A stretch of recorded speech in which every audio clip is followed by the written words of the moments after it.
જય શ્રી કૃષ્ણ, જય દ્વારકાધીશ મિત્રો. આજે આપણે અધ્યાય 16નો ચોથો શ્લોક સમજીશું.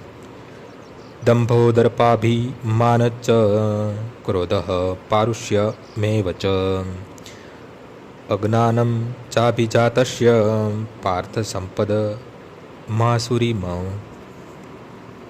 હે પાર્થ, દંભ, દર્પ, અભિમાન, ક્રોધ, કઠોરતા તથા અજ્ઞાન આ આસુરી પ્રકૃતિવાળા માણસોના ગુણો છે.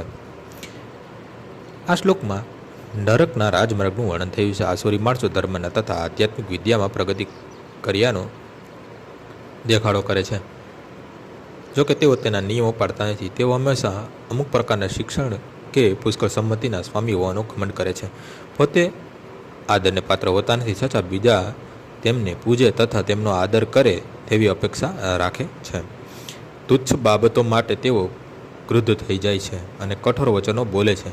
તેઓ જાણતા નથી કે શું કરવું જોઈએ અને શું ન કરવું જોઈએ. તેઓ મનસ્વીપણે ધૂનમાં આવે તેમ બધું કરે છે અને કોઈના અધિકારને માનતા નથી.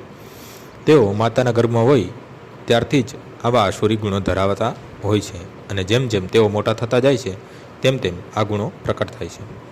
આજનો શ્લોક અહીં પૂર્ણ થાય છે. આવતીકાલે ફરીથી સવારે 6 વાગ્યે મળીશું. જય શ્રી કૃષ્ણ.